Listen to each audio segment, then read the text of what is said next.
Thank you, Becky. Thank you. Thank you. Thank you. Good afternoon and Shona Tova. So when I knew that I was going to be doing this, I told my wife, Bing, that I was going to be doing a forgiveness seminar locally, and I asked her if she'd like to come. And she said, knowing that it's about forgiveness, she said, not only will I come, but I insist on coming. So anyway, I'm glad you're here. And the other thing I'd like to tell you about my wife and I is that we actually make forgiveness pretty much a daily ritual at our home. Bing forgives me almost daily for my absolute steadfast refusal to get rid of what she refers to as a failed attempt to have a good-looking man's ponytail.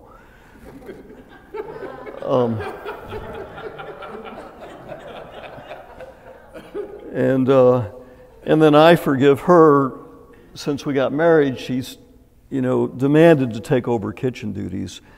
I'm not allowed to make any meals in the kitchen, and all meals have to be homemade. And she actually is very adamant that I eat everything on my plate. And so I forgive her because I have an extra 10 to 12 pounds of weight that I really didn't want. And so I forgive her, for that almost on a daily basis. So we kind of go back and forth and forgive each other. So I've been conducting programs on the subject of forgiveness for about 6 years now. And I always begin each program by asking those in attendance, how many of those are there above and beyond just getting information out of curiosity on the subject of forgiveness? In other words, how many people are there because they themselves are willing to own a deeper truth, and that is that they're harboring some negative feelings about their past when it comes to forgiving, either themselves or others. And without exception, 9 out of 10 people in a room will raise their hands, yes, that's me, that's me.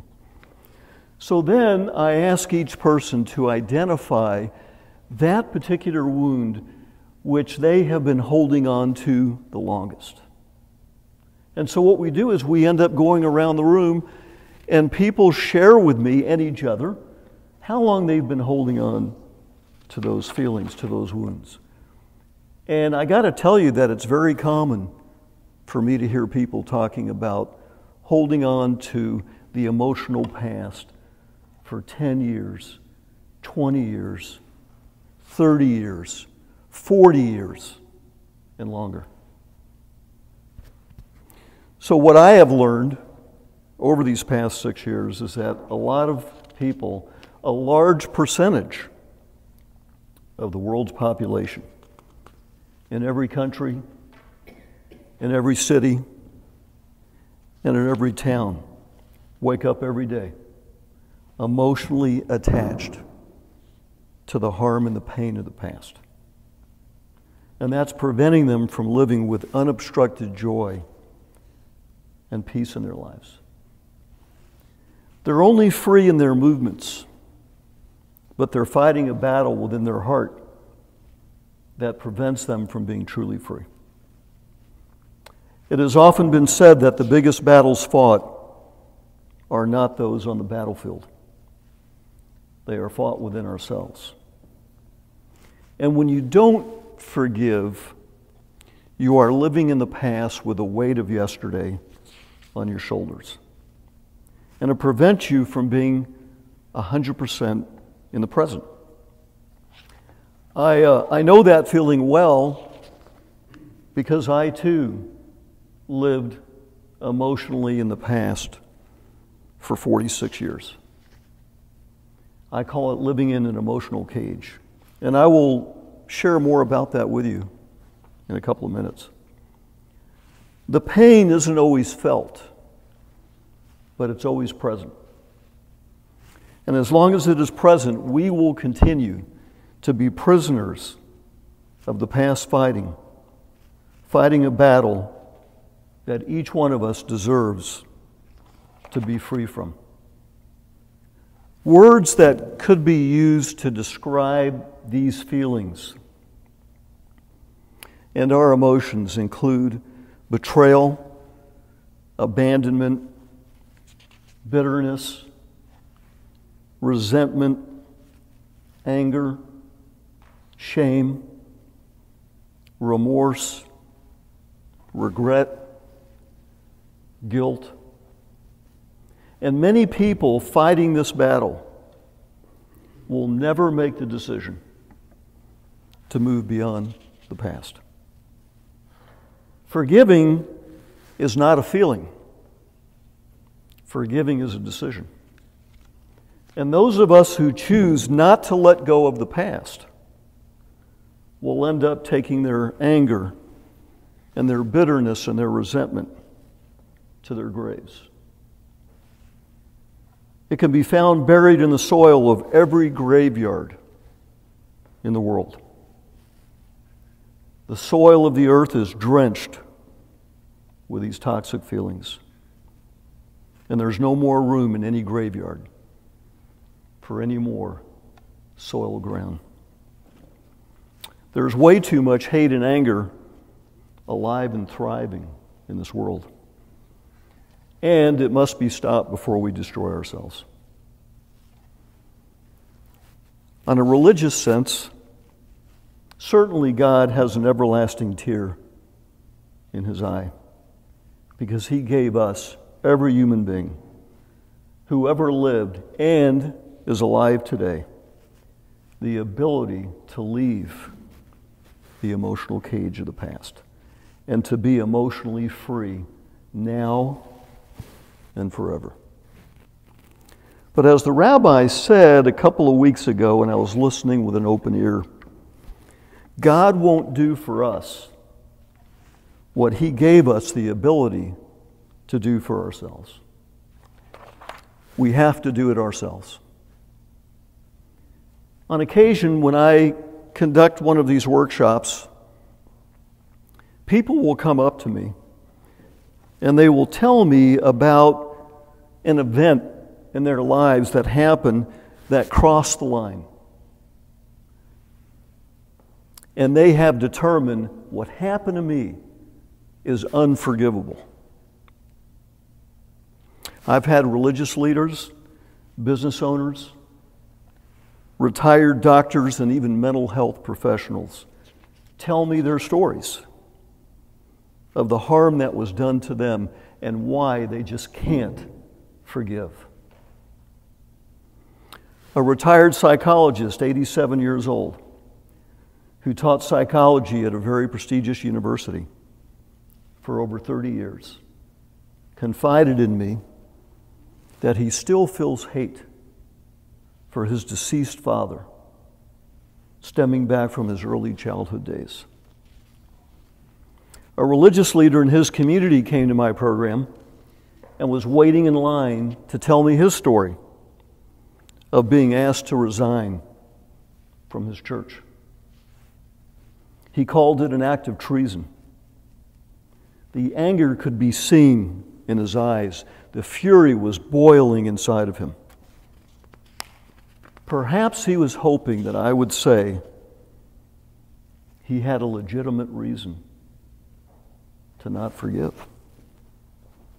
He was trying his best to justify why he should continue to live with anger and to keep living in his emotional cage. In every story that I've ever heard doing these workshops, the message is the same. They were letting the severity of what happened determine the outcome. Their outcome. Not the other person's outcome, but their outcome. So a question that I want to present to you to think about is Is there an act so heinous, so cruel, so harmful, so life-changing that we can justify crossing the line, drawing a line, and determining this is unforgivable? We don't have to look far to find the answer. When we ask God to forgive us for our sins, God doesn't pick and choose which sins are forgivable and which are not. God doesn't draw the line, and neither should we. If the severity of the harm done could justify not forgiving, Nelson Mandela would certainly be towards the front of the line. Nelson Mandela spent 27 years in hard labor, 18 of those years in Robben Island. And every day he was breaking rocks in the gravel. He and his co-conspirators were separated from everyone else, were given little to eat, not allowed to interact with each other. And Mandela slept on a bare concrete floor with no pillow, no blanket, no bed. His bathroom was a bucket, which he could only empty when the bucket was full. Mandela was allowed one visitor a year for 30 minutes. No written correspondence in or out, no library, no resources. He was treated like a dog. 4 years after Mandela was released from prison, he became the president of South Africa. And Nelson Mandela invited on his list of guests all of the jailers that treated him so harshly, so cruel, were all invited to come to his inauguration. And they all came. And they asked Mr. Mandela, why?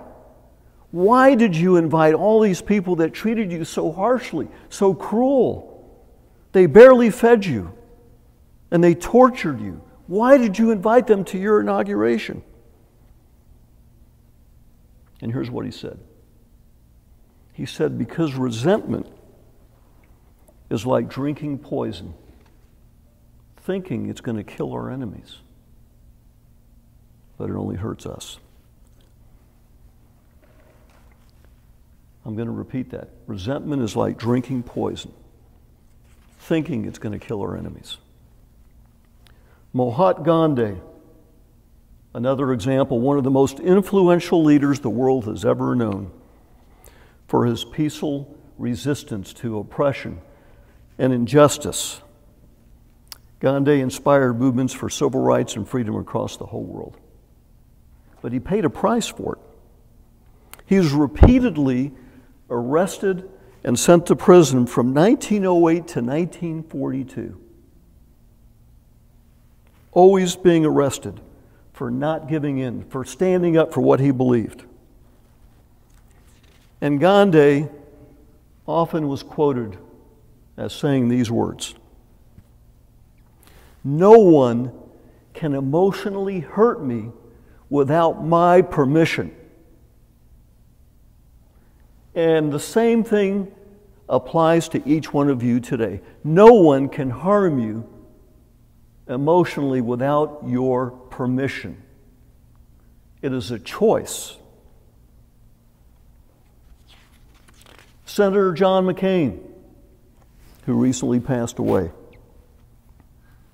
spent 5.5 years as a prisoner of war in Vietnam. 2 of those years were in solitary confinement. He was not given proper medical treatment.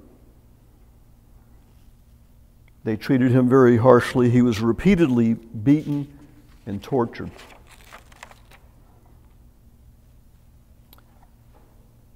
shortly before John McCain passed away, if you looked on television, you couldn't help but see some of the excerpts of some of the things that John McCain said in interviews before his death. And one of the things that John McCain said is that he has no regrets. John McCain said, "I consider myself to be one of the most fortunate men who ever lived. And I'm one of the luckiest men alive." John McCain looked within to determine his feelings. And he let himself out of the emotional cage a long time ago. It's not what happens to us that determines if we carry the weight of yesterday on our shoulders. It's what we decide to feel in our hearts that will define if we live with peace and contentment in our lives or not. Last year, my wife and I were in Washington, D.C. at the Holocaust Museum, and this was my third time being there. Before I left, I noticed something different this time. There was a sign that pointed to a direction that said, "You can talk one-on-one to an actual Holocaust survivor who's in the building today." And it pointed a direction which I followed to two women who were seated, who were Holocaust victims. And I went over to one of them. I waited my turn, and then I sat down to talk to her. And she told me a little bit about her story. She was in Buchenwald, and she was liberated after 3 years there. But she said some of her family did not survive. And what she told me is, she said, to this day, I cannot look at a German in the eyes.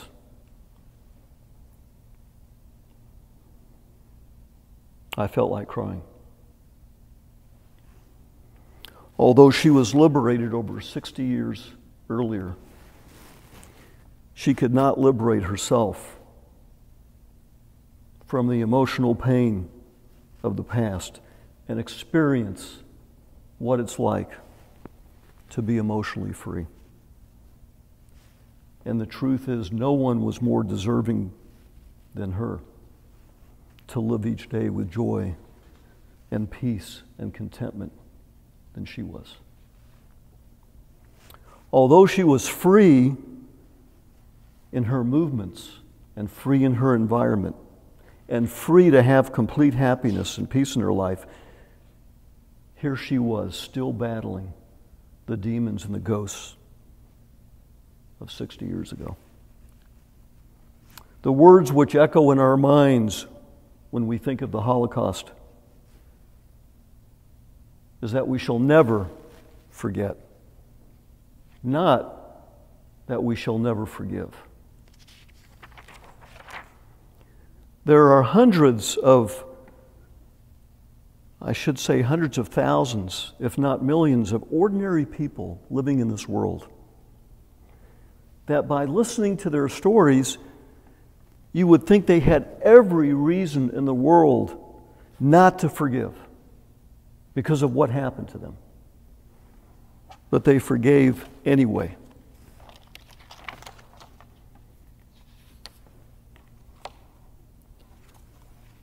Most of us remember this picture. Going back from the Vietnam War in the 70s, of a 9-year-old girl, Phan Kim Phu, who was severely burned, over 40% of her body, and severely disfigured.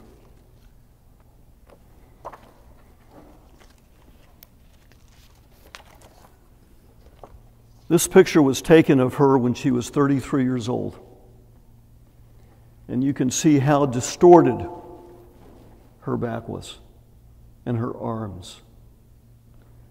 And I read a little bit about her story. And she's had over 60 operations, skin transplants, and skin grafts. And she continues to live each day in excruciating pain. But through that, she became an advocate for peace and what it's like to live a life of joy and happiness. Even someone like that with such a horrible past that's reminded every day physically. In 1996, Kim went to the Vietnam Memorial in Washington, D.C., where she gave a speech. And after that speech, a man came up to her and introduced himself and said, "I'm the one who ordered the bombing. My name is John Plummer, and I want to ask for your forgiveness." Not only did she forgive him, but they ended up making several speeches together throughout the United States. And this is a picture of both of them. And you can tell that they're both smiling. This is the look of people who have forgiven. Ironically, or I should say sadly, it was later determined that he had fabricated his story.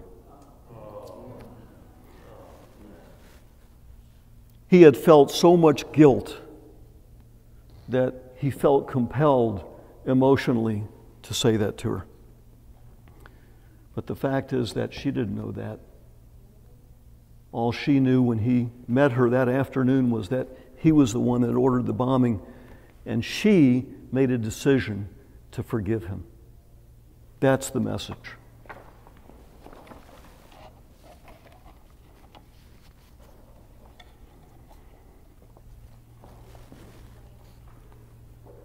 This is a picture of a father who lost his 22-year-old son, who was delivering pizza for Pizza Hut. And a man came up to him and stabbed him and killed him. The father was asked to come to court to give a victim statement that would affect this man's sentence. And the father stood up there and looked at the prisoner and said, "If my son were here, he would forgive you. And I need to forgive you." And he went up to him and gave him a Kleenex. And as the young man took the Kleenex, he took his arm and he brought him to embrace him. And they cried together.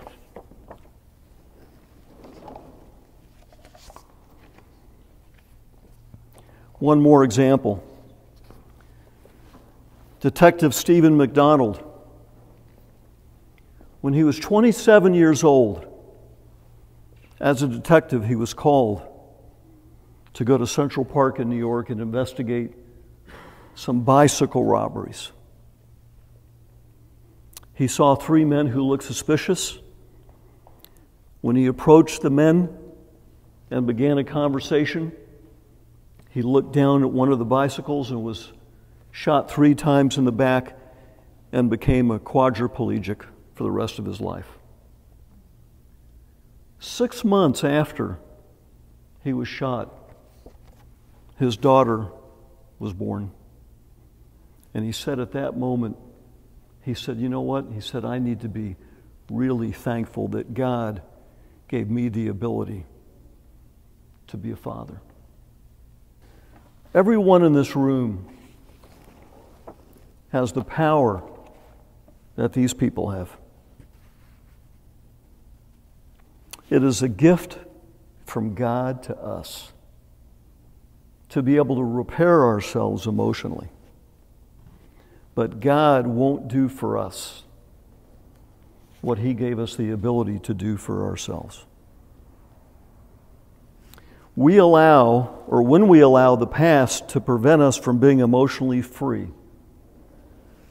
we give away our gift. We give away our power to heal, and we hand it over to those who harmed us instead, so that they can continue to hurt us. And then we become a victim. We feed into others' weaknesses instead of using our own strength to repair ourselves emotionally and move forward. Blaming others for their harmful actions is different than blaming others for our feelings. No one has control over our feelings. It's ours alone. And it's not what happened that determines our feelings. It's how we choose to respond that determines how we're going to feel. Now, I also want to say that we're not immune from pain. If somebody says something or does something to us that hurts us, we can't just snap our finger and say, there's not going to be any pain in what just happened. But the power of decision allows us to determine, is this feeling going to become more than just a reaction? Are we going to allow this pain to be temporary, or are we going to open the door and let that pain become a part of our psyche, our soul? Let it become attached to us like a cancer. We must remind ourselves that no one can harm us emotionally without our permission. It's a decision. Our feelings are a decision, and no one can make that decision regardless of what was said or done except for us. So I want to talk to you about some indisputable facts when it comes to forgiving. Number one, it is impossible to live in this world without being hurt, offended, misunderstood, manipulated, deceived, lied to, and rejected. Because the law of free will gives people the ability to do those things. It is impossible to live in this world without being the recipient of other people's cruelty, anger, indifference, neglect, and abandonment. And it is an absolute certainty that the world we live in will from time to time prevent us from receiving what we need and what we want. What we want from others, including family members and those who we're closest to. Forgiving is not an open door to go back into the fire. If the person who we need to forgive has not changed, and it is inevitable that by going into that, back to that relationship, we're going to continue to be hurt over and over and over again. We have to stop and think for a minute that forgiving doesn't mean getting hurt. Forgiving means self-love and self-care. And to achieve that, we need to create a boundary for ourselves to avoid being hurt again. Then that's what we do. I have a sister. I'll do a 2-minute confession here. I have a sister who I have not spoken to in 7 years. She lives in Dallas. She's a doctor, very successful, Her husband's a doctor.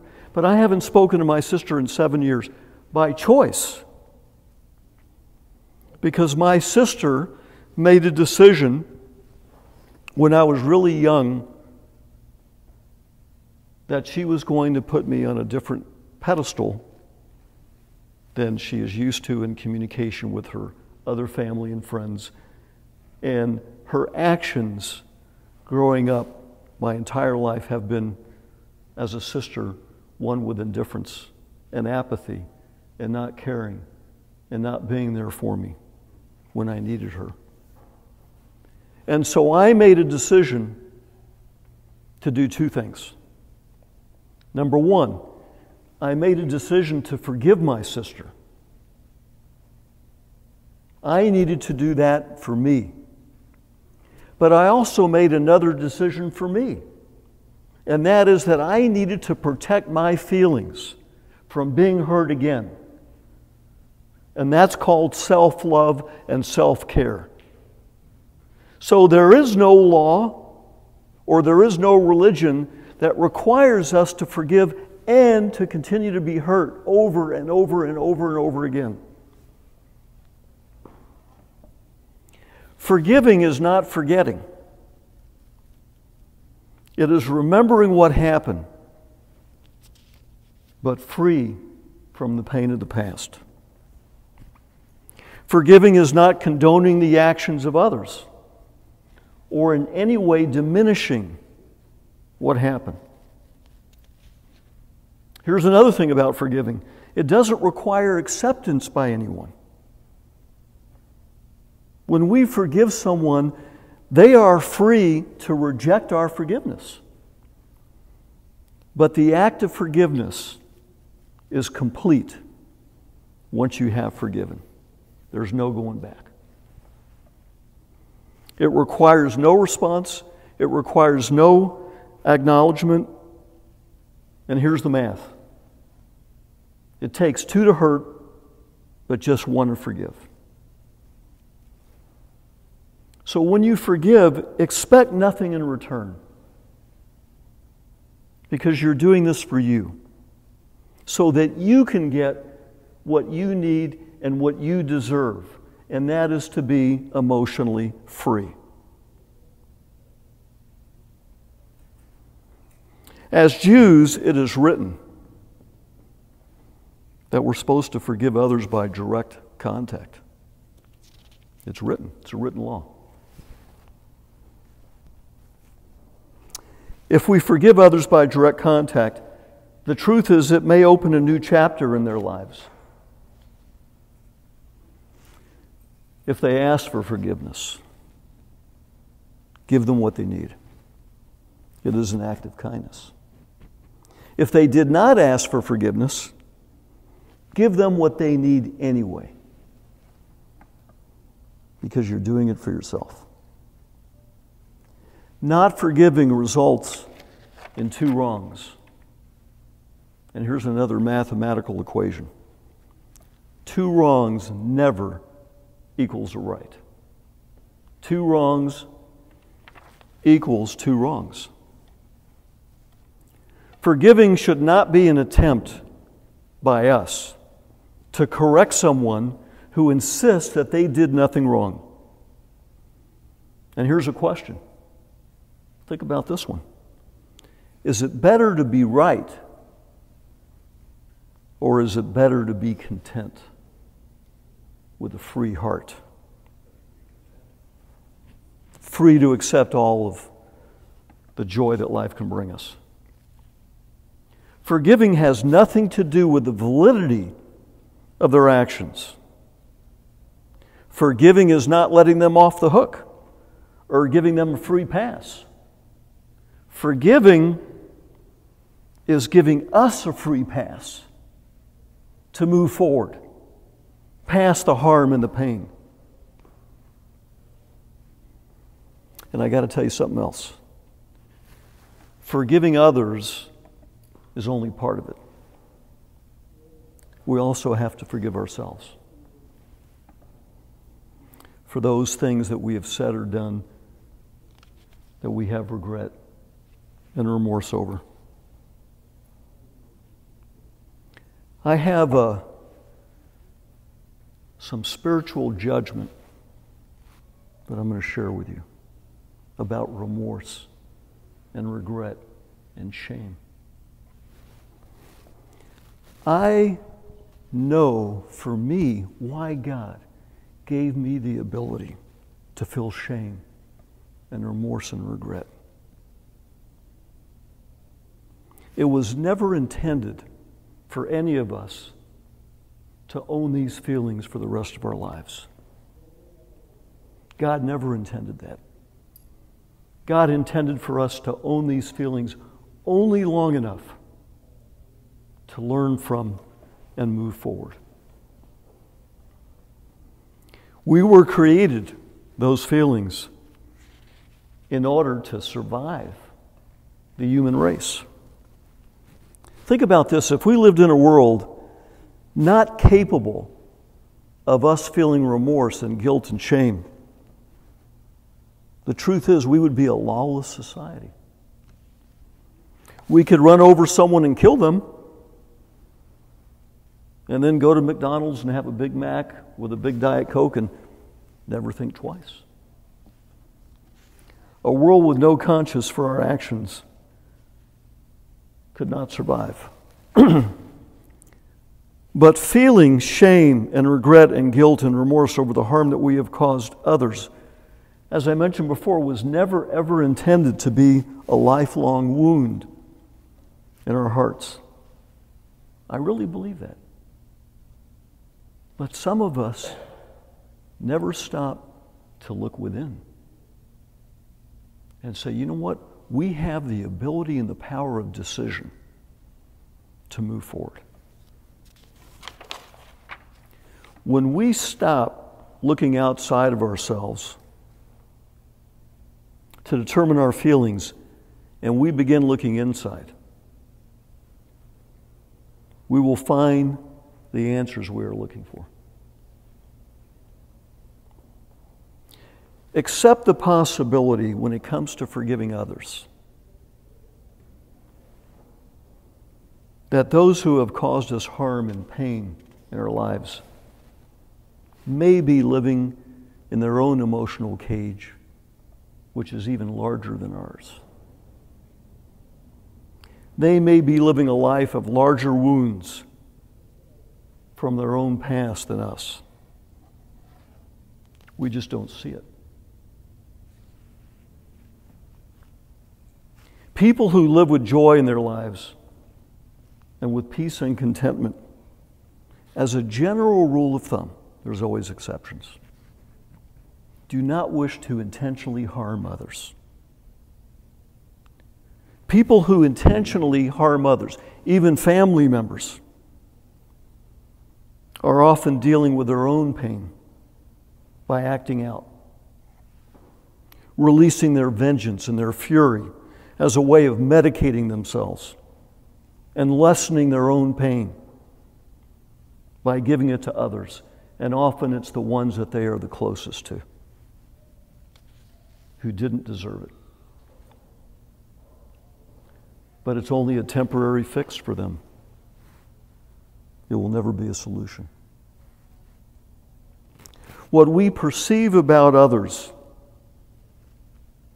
is not always reality. There's often a larger picture than what we see. There's a story, a true story, about a man who gets on a train, a subway train. He's going to work. And the train is packed. There's only room on the train for one person to sit down. The whole train is packed. So this man gets on the train and he takes the only seat that he can take. There's only one option, one seat. So he sits down and he happens to be sitting next to a man right across from him, a young father with 2 kids. And as time goes by, the man who just got on the train notices that the young father is sitting down, looking at the ground and unaware and oblivious to the fact that his kids were out of control. They were being unruly, and they were being rude, and they were jumping up and down and screaming and hollering and just having child's play, but they were interrupting everybody else on the train. They were annoying everybody else on the train, especially this man.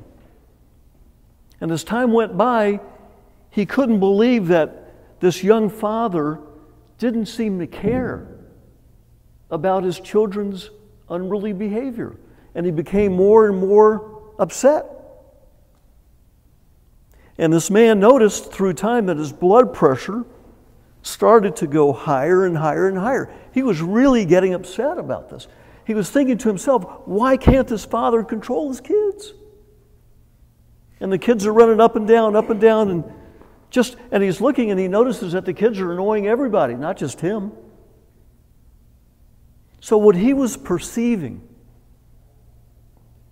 was a young father who didn't care about his kids. And as time went by, he finally said, you know what, I can't help it. I need to confront this man. I need to ask this man, why is he oblivious to what's going on with his children? Why?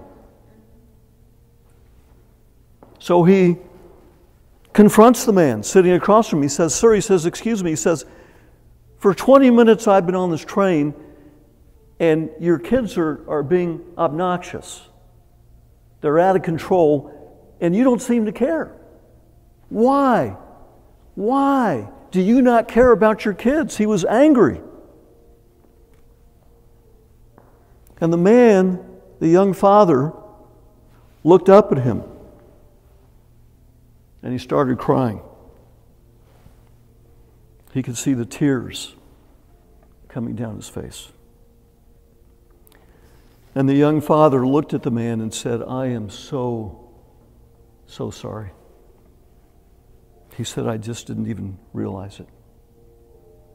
He said, you know, we just left the hospital. And my wife just died. And I am grieving. I don't know what's going to happen because my children no longer have a mother. And I am just grieving, and I am so sorry. And the man who confronted him responded and said, no, sir, no. I owe you an apology. I am the one who's so sorry. Can I hug you? And they stood up and they hugged each other and they cried and they cried. And when I heard that story, I said, you know what? It's true. It's true. What we perceive about other people, especially those who have harmed us, there's usually a bigger picture. When my father was alive, I perceived my father as a happy man in a marriage with a woman who he deeply loved, my stepmother. My father did what he loved doing. He was a mental health therapist at an inpatient psychiatric hospital in Colorado Springs. And he loved his work. He loved helping others. My father and I had a difficult relationship for 46 years.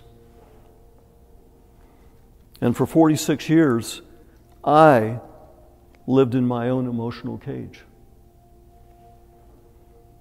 I never forgave my father for the hurt that I endured as a child. For 46 years, I could have forgiven my father, but I chose not to. And then one day, on a Saturday morning, I got a call from my stepmother informing me that my father had taken his own life that morning, and he was gone. I had 46 years to make it right.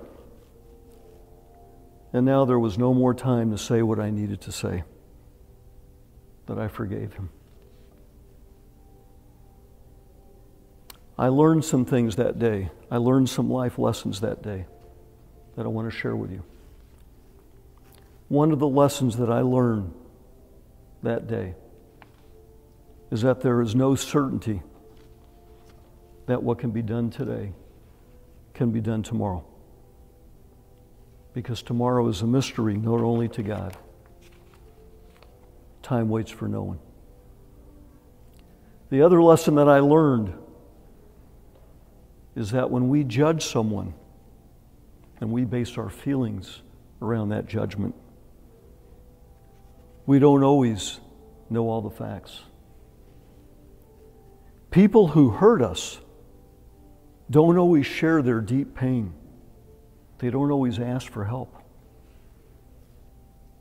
I never knew that my father suffered from depression for the past 15 years of his life and was seeing a psychiatrist and was sinking deeper and deeper into a darkness that he could no longer fight. I never knew my father had medical problems, including COPD, that made him struggle to breathe at night.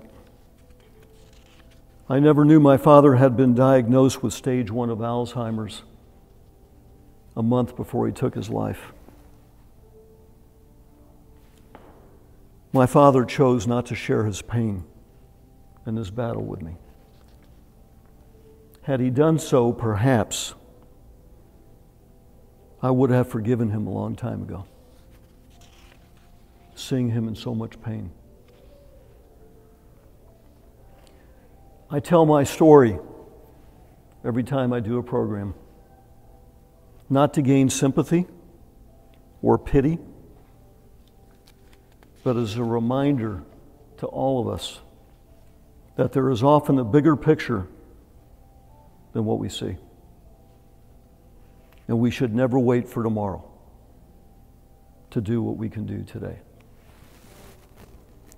Some of you in this room, like me, may have some unspoken words that you needed to say to someone in your life who is no longer here.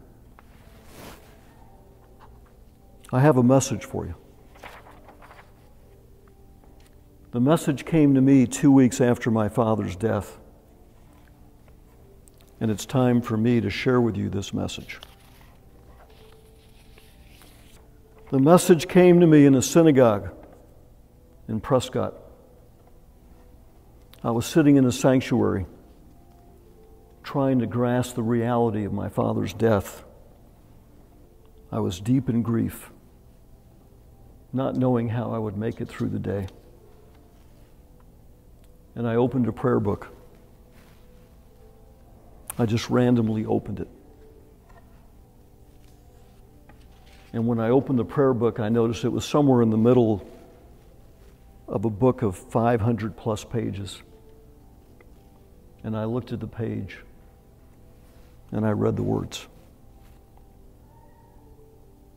And that was the first and the last page I read that day,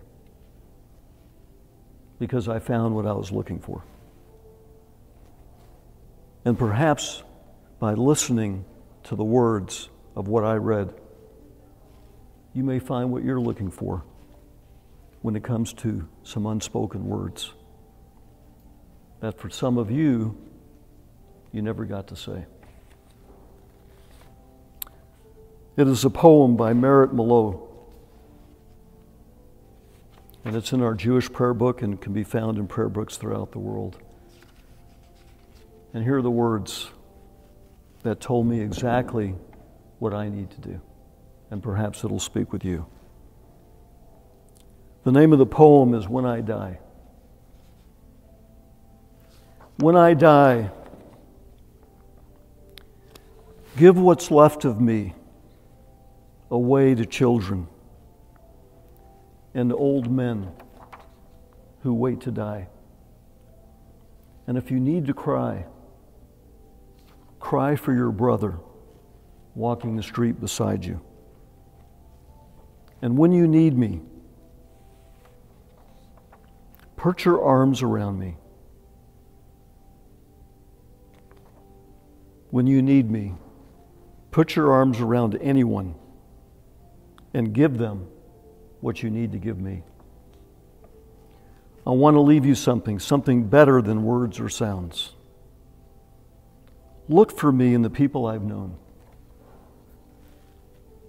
and the people who I have loved.